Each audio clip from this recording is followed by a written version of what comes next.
이런 것이 이렇게 정말 아까 말씀드렸듯이 이제 미국이나 유럽에서 이혼율이 굉장히 높으면서 그 후유증, 그 뒤처적거리가 처음에는 이제 정부가 이렇게 나서서 해줬거든요. 그랬는데 해줘도 끝이 없는 정말 밑 빠진 독에 물 붓기예요. 그러니까 스웨덴에서는 그 아이들이 이제 가정이 해체되고 나면 그냥 아이들의 그냥 복지 문제 있잖아요. 먹이고 재우고 이런 문제가 아니라 심리적으로 우리가 보통 심리적으로 이렇게 마음에 구멍이 생긴다 그러죠. 부어 채워줘도 채워지지 않는 그런 그 마음의 그 공허함 이런 것은 나중에 마약으로 하고 무슨 혼전 임신하고 뭐 이런 식으로 하니까 이거는 국가가 해줄 일이 아니다. 그래서 어떻게 하냐면 아이가 있으면 18살 될 때까지는 이혼하지 말아라 그래요. 이혼하지 말아라. 그리고 그 다음에 만약에 이렇게 뭐 별거를 하거나 이럴 경우에 그 아이 아빠가 그 아이를 맡고 있지 않은 그 나머지 부모가 양육비를 주지 않잖아요. 그러면 그 사람의 노후 보장해서 빼서 미리 줘요. 근데 그렇다 하더라도 돈으로 해결이 안 된다는 거죠. 그러니까 정말 이제는 제가 볼 때는 진짜 기업과 국가가 함께 나서서 사실 개인적으로 보면 참 안타깝거든요. 내가 우리 아이 돌보겠다. 내가 아내랑 좀 관계를 좋게 이렇게 하겠다 하면서 그러다 보면 회사에서 그럼 이제 양자택일 하라고 회사냐 집이냐 이렇게. 그건 양자택일 할 일이 아니에요. 가정을 잘 꾸려나갈 수 있도록 오히려 회사에서 더 도움을 주게 되면 그 사람 더 열심히 일한다 그랬잖아요. 제가 더 책임감 느끼고 더 열심히 일하고 생산성 더 높아지고 예, 아이 잘 크고 그렇게 되니까 회사를 봐서는 그 단기 이익을 보려고 장기적으로 정말 큰 우리가 진짜 그 시한폭탄들을 지금 키우고 있는데 그걸 거꾸로 해야지 된다는 거. 예. 그래가지고 제가 이제 얼마 전에 그 미국에 있는 어떤 그 회사에서 무슨 왜 그 CEO들이 이렇게 모여가지고 회사하는 그런 모임 연례 회의 같은 거 있잖아요. 그걸 하는데 젊은 CEO가 부인한테 전화를 받았다 그래요. 그래가지고 지금 아이가 다쳤는데 응급실에 지금 가야 되는데 그 전화를 받으니까 그러면 우리나라 같으면 지금 CEO들 중역들 뭐 나이 많은 그런 원로들이 계시는데 젊은 CEO가 자기 부인한테 그런 전화 받으면 일단은 받았다고 전화도 못 받고 받았다 말도 못 하죠. 근데 그 말을 하게 되니까 그 총회장이 회사 자기 그 개인 아주 그 제일 높은 CEO들이 쓰는 그 회사 전용 비행기 헬리콥터를 보내가지고 그 텍사스에서 회의하고 있었는데 거기 오레곤 주까지 보내라고. 네. 왜냐하면 그렇게 회사가 이렇게 가족을 배려해준다 그랬을 때 그 부인도 집에 가면 남편한테 더 잘해주고 남편도 사이가 더 좋아지고 이혼이 방지되고 한 번 이혼을 하게 되면 생산성이 보통 반으로 절감이 되는데요. 뭐 교수든 뭐 학자든 그 기업인이든 그런데 반으로 절감이 되는데 이 반이 다시 회복되는데 몇 년이나 걸릴 것 같아요. 예, 10년 걸린다 그래요. 10년. 평균. 왜냐하면 그 소송 거느라고 몇 년 동안 골치 아프죠. 그러고 나서 이제 해결됐다 하더라도 그 다음에 새 작업을 또 들어가야지 새로운 사람들을 또 만나잖아요. 새 짝을. 그게 굉장히 힘들어요. 젊었을 때 아무것도 모르고 하는 것보다 시간 투자랑 돈 투자랑 하기 굉장히 어려워요. 근데 그 와중에 애들은 커가니까 또 문제 일으키고 그냥 학교 따라가고 뭐 병원 가고 이러다 보면 생산성을 유지를 못하고 그게 회복이 되는데 한 10년 걸린다니까 아무리 똑똑하고 유능한 사람을 뽑아도 회사로 봐서는 가정이 튼튼하지 못하면 정말 손해보는 거 생산력 반으로 떨어지면 애초부터 능력이 없는 사람 뽑지 그거 못하라 그러겠어요. 그렇죠? 그래서 제가 아까 말씀드렸듯이 정말 그 튼튼한 그 부부 또 건강한 가정을 만드는 것은 그는 그 개인의 그냥 선택이고 개인의 그 사생활이 아니라 이거는 정말 회사의 사활과도 직결되고 또 국가의 사활과도 직결되고 그럼 우리나라도 미국처럼 우리나라 그 전체 의료 비용의 80%를 스트레스와 관련된 그런 데다 쓰지 않을 거예요. 앞으로 이제 그렇게 될 텐데 가만히 생각해 보세요. 얼마나 사실 스트레스와 관련된 게 뭐 고혈압, 당뇨 이런 거 다 연관되거든요. 천식, 애들 아토피 예, 그런 것이 다 스트레스랑 관련이 되는데 그런 거를 아주 굉장히 많이 줄일 수 있죠. 네.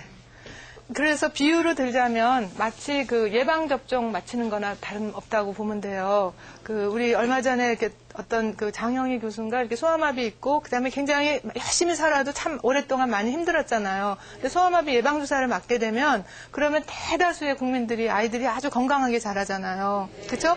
그렇듯이 물론 우리가 사후에 일이 일어나고 나서 우리가 그 처치하는 방법도 많이 배우고 연구가 됐지만 그렇게 들이는 시간과 돈과 노력에 비하면 아이들이 태어나기 전에 혹은 태어난 직후에 부부가 서로 행복하게 건강하게 화목하게 관계를 잘 유지하는 방법을 가르쳐주는 것이 교육비용 얼마 안 드는데 1인당 아마 치면은 1인당 뭐 10,000원도 안 들여도 될 거예요. 그렇죠? 지금 제가 이 교육하는 것도 사실은 무료로 교육해드리는 거잖아요.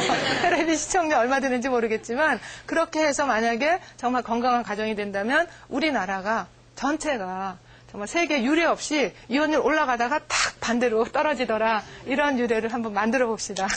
예. 오늘 말씀드린 거를 정말 요약을 해서 이렇게 한마디로 하자면 결혼과 가정은 이제 사생활이 아니라는 거죠.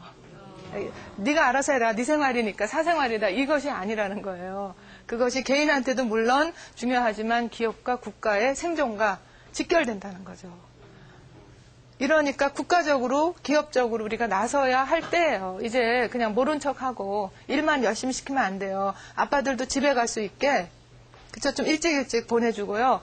그 산후 휴가하는 것도 스웨덴 같이 엄마 아빠 같이 2년 동안 그 아이가 첫 2해가 굉장히 중요하거든요. 그 첫 2해 동안 2년 동안 엄마 아빠가 정말 군대 가서 왜 우리 복무하듯이 애기한테 잘 그 키워주는 것이 국가로 봐도 너무나 이익이 되니까 그리고 돌아오면 가산점 군 가산점 해주듯이 아이들 잘 양육했으니까 가산점 주고 직장에 복귀할 수 있게 그동안 집에 있는 동안에는 월급의 한 90% 정도 준다.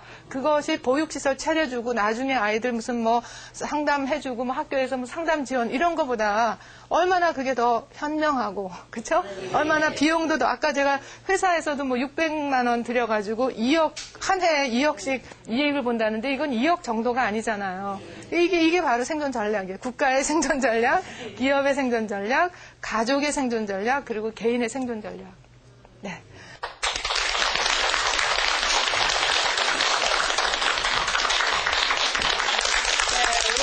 잘 들었습니다. 네. 이 가정의 행복이 사회적인 행복까지 이어지고요. 그리고 네. 개개인의 스트레스가 사회적 비용까지 연결된다라는 말씀이셨는데요. 네. 그런데 꼭 우리가 직장 생활을 하거나 아니면 사회생활을 하거나 가정에서 있을 때에도 스트레스를 주는 사람이 있거든요. 그렇죠. 근데 정작 본인은 모르는 경우가 또 많아요. 네, 네. 본인이 혹시 스트레스를 주는 사람인지 어떤 사람인지 판단할 수 있는 판단 기준 같은 것도 있나요? 많이 있죠. 일단은 이제 스트레스는 되게 관계에서 많이 오거든요. 그러니까 한 사람은 사실은 참 괜찮은 사람이고 정직하고 성실하고 정말 유능한 사람인데 이 사람하고는 관계가 잘 되지만 이 사람하고는 참 관계가 안 되는 수가 있어요. 또 물론 이제 여러 사람과 관계가 어려운 사람도 있지만 되게 보면 부인들이 저한테 많이 그래요. 이 사람 밖에 나가면 너무 호인이고 너무 예절 바르고 너무 착한데 나한테만 고약하게 군다고 그렇다면 그게 이중인격자라고 막 그래요. 이 사람 왜 그러냐. 그런데 사실은 그것이 아니고 관계를 망치는 혹은 스트레스를 높이는 그런 말투와 그런 그 행동 패턴이 있어요. 그리고 또 반대로 스트레스를 낮추고 관계를 좋게 하는 그런 또 말투와 행동 패턴이 있거든요. 네. 그래서 그거를 하게 되면 우리가 어떤 사람도 그걸 배우게 되면 그러면 자기와 남과의 관계도 좋고 일단 자기도 스트레스를 덜 받게 되고 그렇게 됩니다. 네, 네. 자신의 말투가 어떤지 행동이 어떤지 먼저 그렇죠. 들어봐야 되겠네요. 그렇네요. 네. 다음 이 시간은 어떤 이야기 해주실 예정이신가요? 네, 내일은 관계의 달인이 되자라는 그런 주제로요.